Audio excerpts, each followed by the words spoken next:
Parla tifoso dell'Azzurra. Ancora una volta vi portiamo notizie dal nostro amato club. Il Napoli è andato vicinissimo allo scudetto, ma purtroppo il gol di Dia ha rimandato i festeggiamenti. Nonostante ciò, i tifosi azzurri non si sono persi d'animo e hanno vissuto una giornata ricca di emozioni allo stadio Diego Armando Maradona di Fuorigrotta. Il Napoli è andato vicinissimo alla conquista dello scudetto. La grande festa tricolore è stata solo rimandata. Il gol di Dia, improvviso e inatteso, ha congelato lo stadio e rinviato i festeggiamenti, ma non ha spento le emozioni vissute durante tutta la giornata dai tifosi azzurri. Il figlio di Spalletti, Samuele, ha postato un messaggio su Instagram per sottolineare la grande dose di adrenalina vissuta al Diego Stadio Armando Maradona di Fuorigrotta.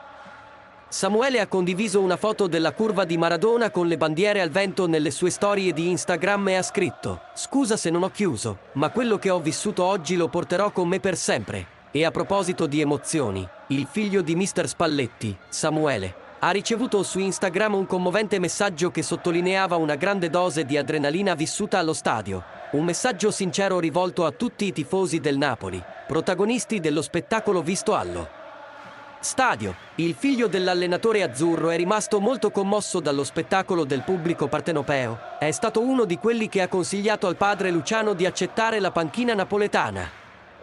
E ora voglio sentire da voi tifosi del Napoli cosa ne pensate di questa partita emozionante e delle dichiarazioni del figlio di Spalletti.